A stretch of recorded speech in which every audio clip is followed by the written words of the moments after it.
YouTube decided that I really needed to hear Sky News Australia present to me Jordan Peterson's opinion of the Israel-Palestine conflict. And I heard so many things out of Jordan Peterson's mouth that were so wrong and just went, if you just knew the basic facts of the conflict and the basic facts of geopolitics, you wouldn't listen to this man at all. And so I couldn't resist. Every so often you see a television interview or something that's just so bad, you have no choice. You have to respond to it. So I am gonna, this is Jordan Peterson, Sky News. This is the video that was put into my YouTube stream. I had no intention of watching this. I don't subscribe to it, but this is what the algorithm decided to push on me.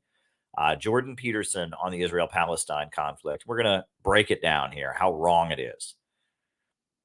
Peterson is one of the world's most respected public intellectuals, with his opinion on a range of issues highly sought after. The war that's currently raging in Israel has been the subject of heated debate across the globe since its inception on October 7th. Jordan Peterson sat down with Sky News All-Stars Piers Morgan and Andrew Bolt to discuss his thoughts on the ongoing conflict.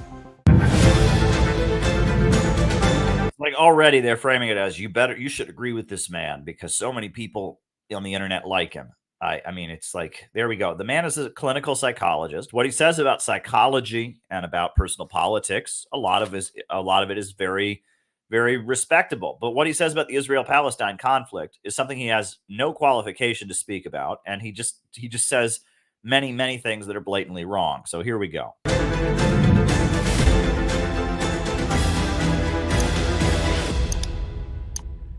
When Hamas waged war on Israel by callously targeting young people at a music festival, Jordan Peterson instantly felt sick.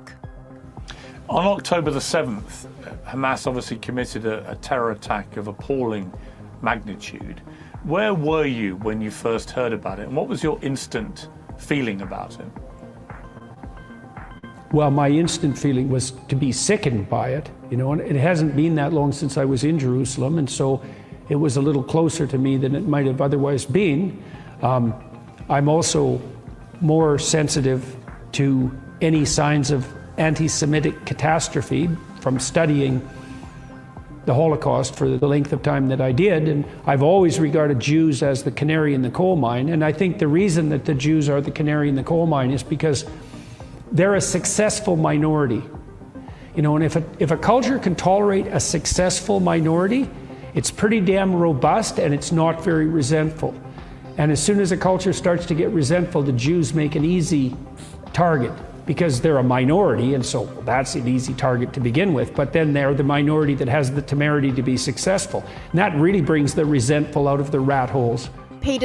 What in the world does that have to do with what's going on in Gaza right now? That has absolutely nothing to do with it. The Jews are not a minority in Israel.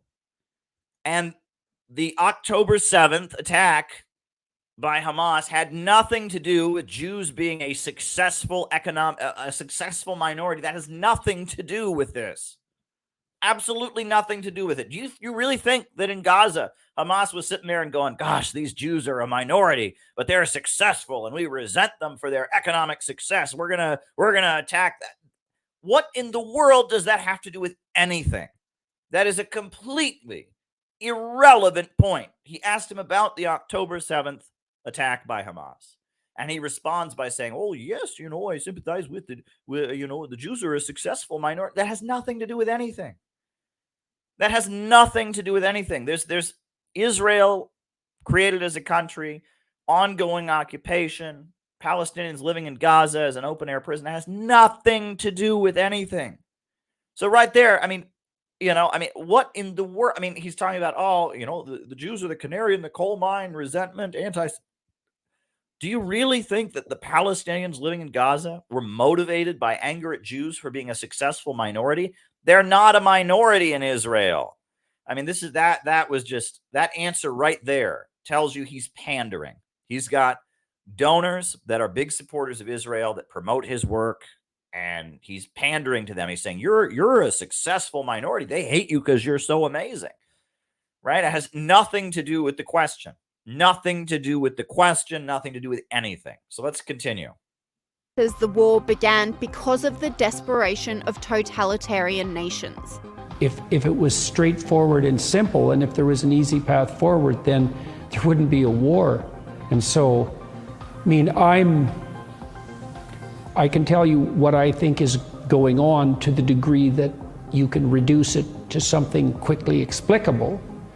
You know, I think Iran is desperate because of the tenuous hold on power that the mullahs now have in Iran, given... Yeah, Iran is not desperate. Saudi Arabia has recognized and established diplomatic relations with Iran. Iran just had a train run through Moscow, down to Tehran, and down to Riyadh in Saudi Arabia. Iran is not isolated. Under the Obama administration, and even to some degree or other under the Trump administration, Iran was isolated, and the Sunni and the Shia were divided. That was a big tactic of the Obama administration. But right now, Iran is not isolated. The Iran nuclear deal may not be coming back, but Iran is more integrated than the region now, throughout the region now, than it has been throughout the last 10 years. The entire story of the last 10 years has been the United States trying to isolate Iran. And thanks to the efforts of China and the Shanghai Cooperation Organization and Russia, Iran is not isolated. So Iran is not isolated, and Iran is not desperate. So, you know, you might have been able to say that Iran was isolated in the region or whatever, maybe 10 years ago or whatever, but especially in the last year, Iran has become more integrated into the region. He doesn't know what he's talking about. Own citizens' rebellion. I think they see the Abraham Accords, which were the most significant step forward towards peace in the Middle East for like 75 years. They see the Abraham Accords as an existential threat. This is a last-ditch attempt by the Iranian mullahs to use the Islam against Jews story to prop up their own dismal reign.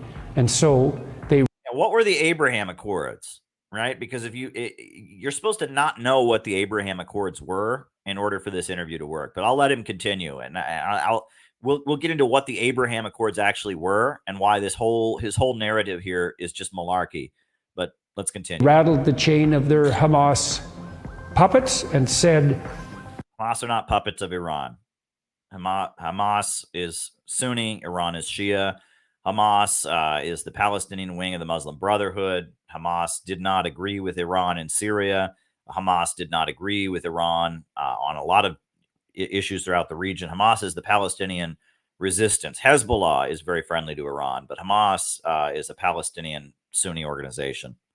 Provoke, and they did, and their hope is that the Israeli response will be so overwhelming that the Arab world turns against them, and maybe even the people who might be inclined to, be swayed by a victim narrative in the West, and that the Abraham Accords will fall apart, and that'll be the end of that. And that could...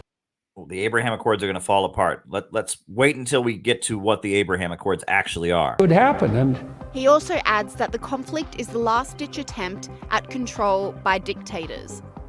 You could also view the current conflict that's emerging in the Middle East as the last gasp of the totalitarian dictators, even in the Islamic world, because my sense is that, and I believe this to be the case, that Iran fueling Hamas did that out of desperation because they know that peace is about to break through with the Abraham Accords. And okay. What were the Abraham Accords? The Abraham Accords were under Donald Trump. The United Arab Emirates and Bahrain recognized Israel and established diplomatic relations with Israel.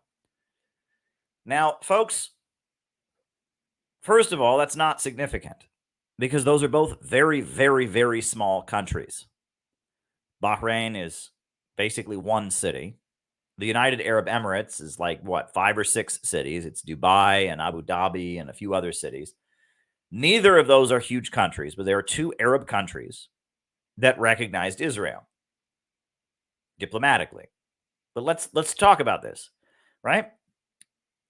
Iran is the Islamic Republic of Iran. It has elections. It has different political parties. It has a constitution. It's a guided democracy, meaning that the religious leaders get to approve or disapprove the different candidates, but they have competitive elections. People are voting in those elections. Men and women are voting in the elections. Iran is an Islamic republic.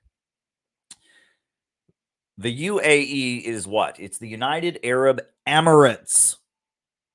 And Bahrain is what? The Kingdom of Bahrain.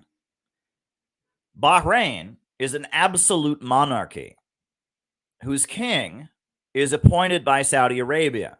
The majority of the people in Bahrain are Shia Muslims, but the king of Saudi Arabia appoints a Sunni king who's the puppet and puts them on the throne. The United Arab Emirates makes no pretense of being a democratic country. It's 4 or 5 different monarchies. The Kingdom of Dubai, Abu Dhabi. It's Emirates, kings. So you have two authoritarian, autocratic countries that signed the Abraham Accords and recognize Israel. 2 very, very small, autocratic Arab regimes signed diplomatic recognition of Israel. And he says that is the sign that the dictators are losing power in the Middle East, because Iran, which has elections, which has different political parties, this is ridiculous, right? The Abraham Accords are not a step forward for democracy because the 2 countries that signed it are not in any way democratic. Bahrain is not a democracy. The Sunni minority has a king appointed by the Saudi king who rules over them. The United Arab Emirates are not democracies. Iran is far more democratic than the UAE or than the Kingdom of Bahrain. So this is ridiculous. He does not know what the Abraham Accords are. It's 2 little tiny Arab autocracies recognizing Israel, and that's a threat to dictators, when Iran is far more democratic than Bahrain and UAE. The people of Bahrain are basically colonized. They go out in the streets and fight for their freedom, demanding the right to elect their government. The majority are Shia, and they don't have representation in the government. They have a king imposed on them by Saudi Arabia. He doesn't know what he's talking about. He has no clue what he's talking about. It isn't obvious to me that the countries that signed the Abraham Accords, making peace with Israel, are going to retreat from that, even in the face of these large-scale public demonstrations. I don't think Iran is going to be successful in its attempts to manipulate the Arab world back into permanent enmity with the Jews in Israel and with the Western world. How is Iran going to manipulate the Arab world? 2 very, very, very small countries recognized Israel in the Abraham Accords. The bulk of the Arab world still holds hatred for Israel and its crimes and stands with the Palestinians. How is that from Iran? The United Arab Emirates and Bahrain are not major countries in the region. This is so ignorant. He has no clue what he's talking about. Now, who knows, right? Because it's a dynamic and fluid situation, but I don't think there's any reason for despair. This could well be the last gasp of the brutal dictators. The brutal dictators in Bahrain and the United Arab Emirates are the ones who signed the Abraham Accords. Bahrain is a brutal dictatorship. You have no idea what you are talking about. I'm not overwhelmingly naively optimistic about that, but the Abraham Accords were a major step forward. And no, they weren't. They were 2 very, very, very small countries that are both autocratic, totalitarian countries with no rights and no elections, whatever. And they conferred some diplomatic recognition onto Israel. That's not a huge step forward at all. That doesn't change anything. He doesn't know what he's talking about. He has no clue what he's talking about. Someone just handed him a talking point beforehand and said, talk about the Abraham Accords, the Abraham Accords. He has no idea what he's talking about. They're not dead yet. And so I'm hoping that countries like the United Arab Emirates and Saudi Arabia, the Saudi Arabia who would have signed the Abraham No, they wouldn't have. Accords if they would have been approached properly. That's bullshit. Saudi Arabia is a major, huge Muslim country that funds Palestinian resistance. Saudi Arabia, even though there is some intelligence collaboration between them and Israel, Saudi Arabia would never sign the Abraham Accords. Give me a break. No major country in that region signed the Accords. 2 city-states, more or less, signed the Accords. But no. Saudi Arabia was never going to sign the Abraham Accords. And since the war in Ukraine got going, Saudi Arabia has become more friendly to Russia and more distant from the United States. That's ridiculous. Saudi Arabia was never going to sign the Abraham Accords. They have reestablished diplomatic relations with Iran. How can he just say this? Say by the Biden administration 2 years ago, I think they may still be on board. I think that's possibly still so. No, it's not going to happen. Saudi Arabia would lose its credibility. The Kingdom of Saudi Arabia tries to present itself as a leader of the Muslim world, and their entire credibility would be shot if they signed diplomatic recognition of Israel. How can he say this? No one who knows anything about the region, would claim that Saudi Arabia is on the brink of recognizing Israel. Saudi Arabia would lose all of its credibility in the region with the Arab world and with the Muslims of the world if it signed diplomatic recognition of Israel. You can't just say that. Where is he getting this? No one who knows anything about the region would think that Saudi Arabia would recognize Israel. And so there's room for hope even on that side. No, there's not. He says the war is a continuation of the oppressor-oppressed narrative. Well, what we're seeing play out to some degree is the continued manifestation of the oppressor-oppressed narrative that's so characteristic of the totalitarian left. And in its latest guise, it's communism's fault, everybody. It's communism's fault. Palestinians are playing the role of the unjustly oppressed. And are they not unjustly oppressed? Did they not, have their homeland stolen from them? Do they not live under occupation? Once you accept that story, well, it's easy. Well, what about it is false, my friend? What about it is false? Are the Palestinians not living under occupation? Did they not get driven out of their homeland?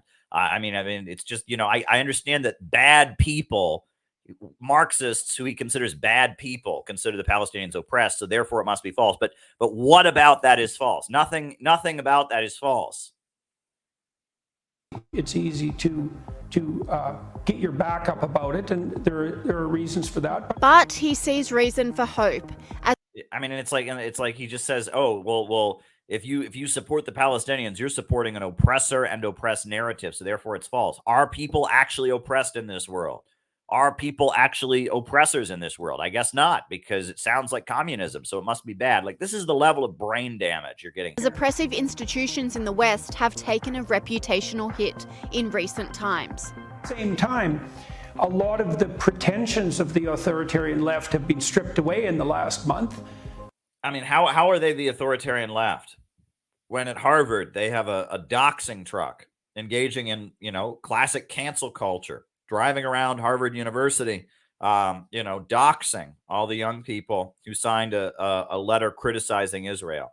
Are they the ones firing people and getting people to lose their jobs because they support the Palestinians? Like, this is ridiculous, right? He's talking about the authoritarian left. Who is in authority? Israel is in authority. Israel has the mainstream media on its side. Israel has the American government on its side.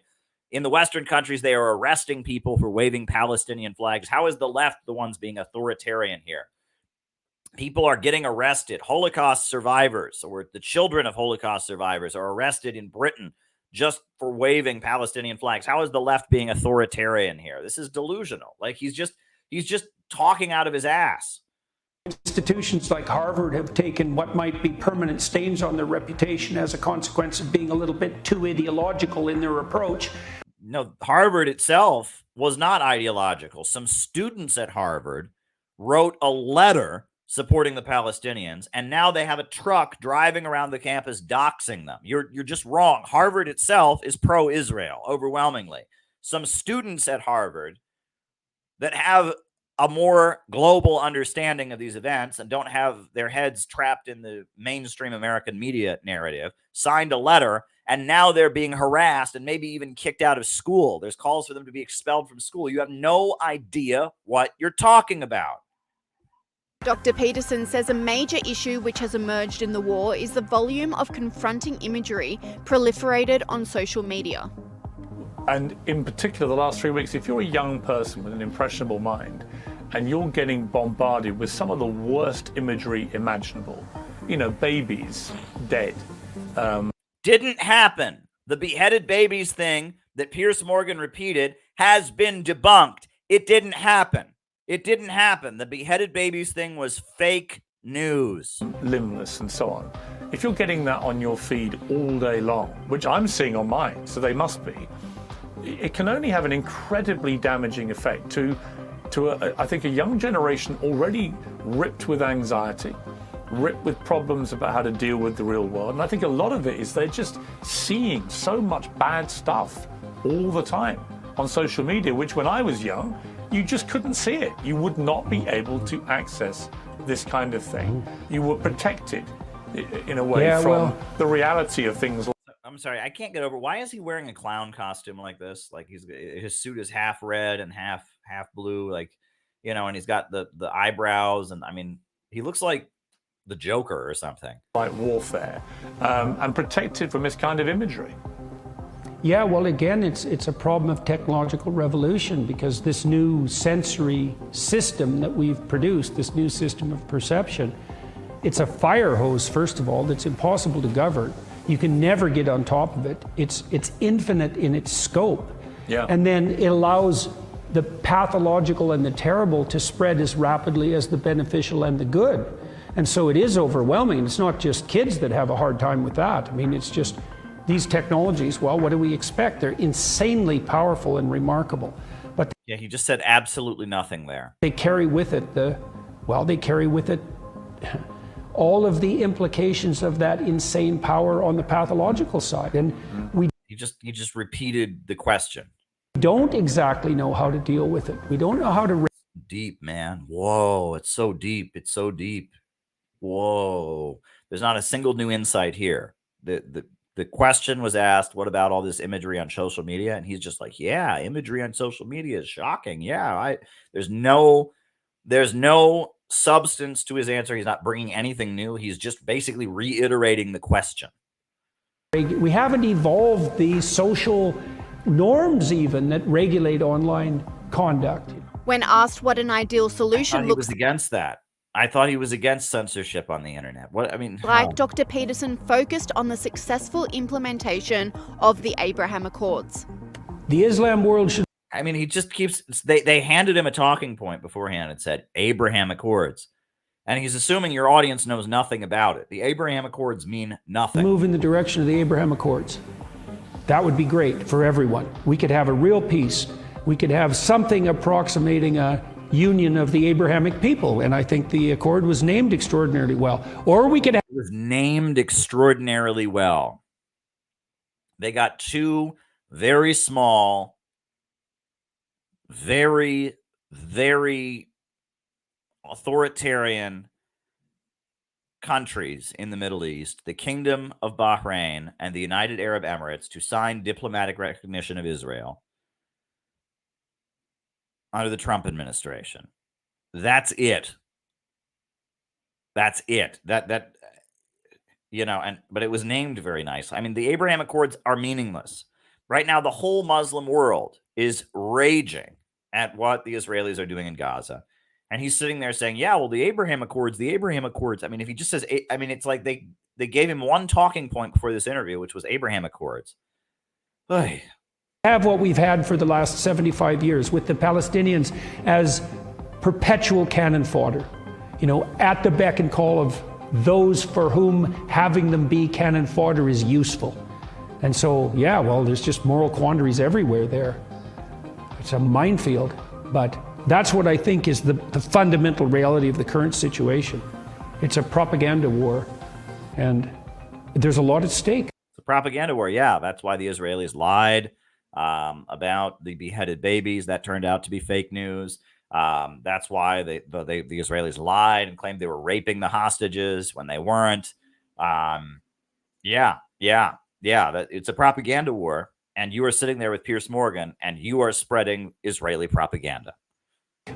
Dr. Peterson also discussed his controversial pro-Israel tweet, which caused waves at the start of the conflict. Sky News host Andrew Bolt asked him if he regretted his emotional brain snap. But you yourself were abused in a pack attack online for tweeting just after that sadistic Hamas slaughter of 1,400 Jews 3 weeks ago. Give him hell, Netanyahu. Do you regret that? I mean, should you regret it? Well, Twitter isn't a very good medium for commenting about. Yeah, you don't care about Palestinians, and you basically called for mass slaughter, right? Which is what's happening right now around the clock. Israel is bombing Gaza around the clock, killing 12 Palestinians every hour. Massive bombing of civilians, destruction of hospitals. And then we find out much of what we were told initially about October 7th is fake news. They weren't beheading babies. They weren't raping women. The Palestinians are trying to keep the hostages alive while Israel is trying to kill them. Vital matters, and what I did in the aftermath of that was release a video explaining something like we talked about tonight, which was the relationship between the thugs in Iran and the support for Hamas and what's really going on behind the scenes. So you just hate Iran, right? And that's the talking point. I mean, this is so that ridiculous. was a much more intelligent approach to the problem than my more emotional response to the Hamas brutality that unfolded in much of which has been debunked. Israel. And so it's difficult to master these complex technologies of mass communication perfectly. And one of the things that I've been trying to learn is when a quick quip is appropriate and when something more thoughtful and longer form is appropriate. And in this particular situation, the longer form response was more appropriate. Do I regret it? Well, it's hard not to react with a certain degree of emotion when you see that kind of brutality reemerge. And I knew what was going on behind the scenes. Yeah, so the whole reason that I had this video to respond to is because this showed up in my newsfeed. I don't watch pro-Israel videos. I do not subscribe to Sky News. But YouTube and the algorithms are so rigged that despite the fact that I watch overwhelmingly pro-Palestinian videos, despite this fact that I am not living in Australia, I do not subscribe to Sky News Australia. I don't subscribe to any Sky News. That is the video that got recommended for me on YouTube. And if that is not proof of how rigged the algorithms absolutely are, I don't know what is. I have no reason to watch that. But this morning when I woke up and I put YouTube on, that is what came up. And it just came up. I was watching something that was of my own interest, and that came up. And that shows you that YouTube is rigged. It has a political agenda.